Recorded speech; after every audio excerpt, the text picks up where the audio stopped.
Shalom, marilah kita membangun mezbah kita di dalam roh dan kebenaran. Dan kami percaya Engkau bertata di atas doa pujian penyembahan kami di hadirat-Mu kami.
Shalom, pesan Tuhan bagi kita yang terdapat di dalam Yohanes 4 ayat 23 sampai 24.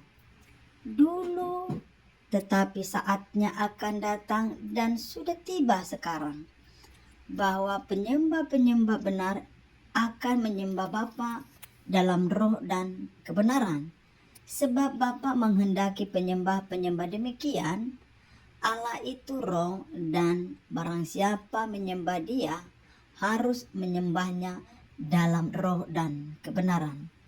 Saudaraku yang terkasih di dalam Tuhan, sebagai orang yang percaya kepada Kristus, memiliki iman, maka Tuhan menghendaki kita menjadi penyembah-penyembah yang benar. Ya, artinya memiliki kualitas hidup. Bukan hanya sekedar puji-pujian yang keluar yang kita nyanyikan melalui mulut kita, itu hanya sebatas penyembah atau pemuji Tuhan? Tidak. Tetapi dituntut di sini adalah kekudusan hidup. Ya. Maka jauh lebih dalam lagi ditekankan di sini bahwa yang Tuhan hendaki adalah penyembah-penyembah di dalam roh dan kebenaran. Karena banyak selama ini kita orang percaya hanya bernyanyi saja, menyembah saja, tetapi kehidupan kita tidak berpadanan kepada Tuhan. Artinya yang kita nyanyikan itu hanya bagian rohnya kemanusiaan kita, tetapi bukanlah rohnya Allah yang ada pada kita, sehingga kita tidak ada mengalami perjumpaan. Maka perlu kita mengenal siapa Allah yang kita sembah. Karena di dalam Yohanes 4 ayat 22, kamu menyembah apa yang tidak kamu kenal.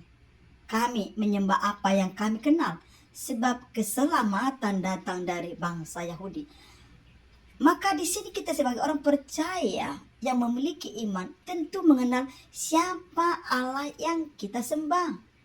Sehingga kebenaran Allah itu yang akan kita terima untuk bisa kita melayani, melakukan sesuatu atau banyak hal untuk memuliakan Tuhan. Jadi bukan sekedar hanya puji-pujian yang kita nyanyikan melalui mulut kita. Sebatas itu tidak, tetapi dituntut di sini kebenaran Allah itu ada pada kita, dan segala aktivitas yang kita lakukan itu bersama rohnya Allah, sehingga tidak ada kemunafikan di dalam pelayanan atau melakukan kegiatan-kegiatan yang memuliakan Tuhan. Maka di sini juga dikatakan worship is not worship song. Penyembahan bukanlah lagu penyembahan. Jadi sebagai orang percaya yang hidup dalam roh dan kebenaran, itu otomatis akan memberikan pengagungan, puji-pujian, karena kita mengenal siapa yang Allah kita sembah. Jadi mari kita sadari, bukan hanya sekedar alunan puji-pujian itu, tetapi seugianya kita yang sudah mengalami perjumpaan hidup di dalam roh dan kebenaran, maka kita menjadi suatu pelaku-pelaku firman. Karena roh itu adalah suatu kehidupan yang Tuhan berikan kepada kita, sehingga kita melakukan aktivitas untuk memuliakan Tuhan. Karena kita tahu di dalam Kejadian pasal yang kedua ayat yang ke-7, ketika itulah Tuhan Allah membentuk manusia itu dari debu tanah dan mengembuskan napas hidup ke dalam hidungnya, demikian manusia itu menjadi makhluk yang hidup. Karena rohnya itu adalah napas kehidupan Allah yang ada pada kita, yang Tuhan hembuskan pada penciptaan manusia, maka otomatis roh kebenaran Allah itu menyatu kepada kita, maka kita mampu menjadi orang-orang yang menyembah di dalam roh dan kebenaran, yang menghasilkan kualitas kehidupan, yang menghasilkan hidup di dalam kebenaran, artinya menghidupi firman itu di dalam kehidupan kita. Karena saya percaya roh Allah itu adalah roh kehidupan yang membuat kita mampu beraktivitas, mampu melakukan segala sesuatu kegiatan sepanjang kita hidup di dalam dunia ini. Maka jangan pernah sia-siakan rohnya Allah itu yang ada pada kita, sehingga rohnya Allah itu yang akan memampukan kita, dan kebenaran Allah itu memampukan kita menjadi penyembah-penyembah di dalam roh dan kebenaran.